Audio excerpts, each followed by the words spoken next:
हाय, नमस्ते। ओके, आज हम डील करेंगे थोड़ी सी थ्योरी, वेरी बेसिक। सबसे पहले है तोड़ा। तोड़ा हम स्टूडेंट्स बहुत ही बेसिक लेवल से इसे स्टार्ट करते हैं। उनकी सेकेंड या थर्ड क्लास ऑनवर्ड्स तोड़ा इंट्रोड्यूस कर दिया जाता है। एंड व्हाट एग्जैक्टली इज तोड़ा? तो तोड़ा होता है एक छोटा सा डांस पीस जिसमें डांस के तबले के बोल इस्तेमाल होते हैं और वो सम से चालू होकर सम पर ख़त्म हो जाता है। वो दो आवर्तन का हो सकता है, दो से ज़्यादा आवर्तन का हो सकता है। Avartan is a cycle of beats. So that is toda. अब how is a toda different in theoretically? How is a toda different from a परन? एंड व्हाट एग्जैक्टली इज़ परन? परन और तोड़ा अगर आप बेसिक लेवल पे समझना चाहें तो देखने में सेम चीज़ ही होती है, बहुत कुछ उसमें डिफरेंट नहीं होता है। परन में जो बोल, जो सिलेबस यूज़ होते हैं, वो पखावज, जो इंस्ट्रूमेंट पखावज होता है, उसके बोल और सिलेबस यूज़ होते हैं। Okay, now what exactly do I mean by syllabus? Okay, जैसे हम हिंदी में कहते हैं नमस्ते, इंग्लिश में कहते हैं hello.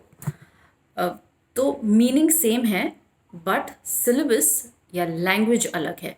So that exactly is the difference between one तोड़ा और अ परन। तो हो सकता है एक जनरल ऑडियंस को देखने में सेम लगे, of course at a very higher level उसको दिखाने का तरीका भी, एम्फेसिस भी अलग होता है। बट ऑफ कोर्स वो थोड़ा सा डीप अंडरस्टैंडिंग वाली चीज़ है, तो लेट्स नॉट गेट देयर अभी फ़िलहाल, क्योंकि सिर्फ बेसिक अंडरस्टैंडिंग हमें करनी है बेसिक लेवल के स्टूडेंट्स के लिए एंड स्पेशली मदर्स के लिए जो अभी घर पर हैं और ये सारी थियोरी डील कर रहे हैं और बच्चों को समझाने की कोशिश कर रहे हैं। So of course you just need to understand कि देखने में toda and paran are just small dance pieces जो एक आवर्तन या एक आवर्तन से ज़्यादा के हो सकते हैं। तोड़े में हम डांस के या नृत्य के बोल यूज़ करते हैं और परन में हम पखावज, जो इंस्ट्रूमेंट पखावज होता है, उसके बोल इस्तेमाल करते हैं। Okay, now what exactly is Gat Nikas? Now this is little complicated for most of the people. Now Gat Nikas में हम क्या करते हैं, उसको दिखाने का एक पैटर्न होता है, एक तरीका होता है, एक स्टेप बाय स्टेप प्रोसेस होता है. Of course, from one teacher to another, the process could differ little bit here and there, but ज़्यादा हम लोग भी उसमें changes नहीं करते हैं. We also try to keep it same intact within its limits. तो गतनिकास क्या होता है, जिसमें हम छोटा सा कोई कैरेक्टर दिखाते हैं या कोई सिचुएशन दिखाते हैं। अगर हमें बांसुरी गतनिकास है तो इसमें बेसिकली कृष्ण जी की बांसुरी बताई जाती है। तो पहले गत पलटा करते हैं, ऑफकोर्स 3 ताल में होते हैं, ज़्यादातर सारे होते हैं, आप इसको दूसरी ताल में भी कर सकते हैं, but again let's not get there. So right now I am talking about अपना बेसिक ताल जो कि है 3 ताल। तो उसमें आप पहले एक आवर्तन करते हैं, उसके बाद में गत पलटा इस्तेमाल करते हैं। अब गत पलटा का मैंने आपको एक अलग से वीडियो ऑलरेडी बनाया हुआ है, so you can refer that.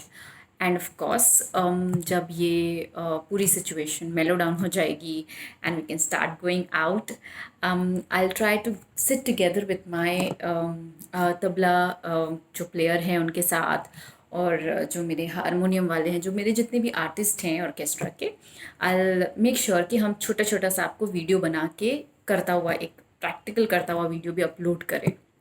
But of course coming back to theory, तो आप उसमें गत पलटा करते हैं, उसके बाद में आप जो भी पात्र, कैरेक्टर या सिचुएशन दिखाना चाहते हैं आप वो दिखाते हैं। तो अगर आप बांसुरी गत निकास है तो आप उसमें बांसुरी बताते हैं। फिर थोड़ा सा आगे चलते हैं, वो धा दिन धिंदा 3 ताल बचता है, आप उसी में 1 2 3 4 5 6 करके थोड़ा सा आगे चलते हैं, थोड़ा पीछे जाते हैं, कभी एक चक्कर दिखाते हैं। उस कैरेक्टर को आप ऑडियंस को एकदम दिमाग में बैठा देते हैं, क्योंकि अभी मैं बांसुरी दिखा रही हूँ या मैं अब कृष्ण बता रही हूँ आपको।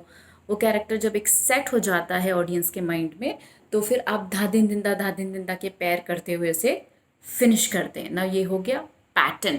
व्हाट एग्जैक्टली इज गत निकास? नाउ व्हाट इज निकास? निकास यानी निकल कर आना या काफ़ी बार स्टेज से निकल कर जाना, दोनों चीज़ें गत निकास का एक बेसिक अंडरस्टैंडिंग है। This is just an explanation.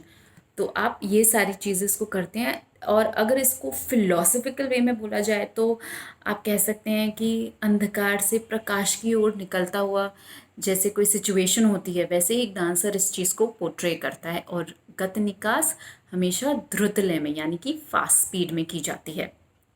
So this is your basic explanation. Of course आप एक बार समझ जाएंगे कि गतनिकास क्या है तो फिर उसकी थ्योरी पढ़ना, आगे जाके जब आपके राइटिंग पेपर्स आते हैं तो उसे लिखना, उसे रिप्रोड्यूस करना पेपर पे या किसी एग्जामिनर के सामने becomes easy if you understand and relate to it. So this is today's theory, Toda, Paran, and of course, Gatnikas. I hope this helps you. Keep studying, keep smiling, and don't give up. Bye. Namaste.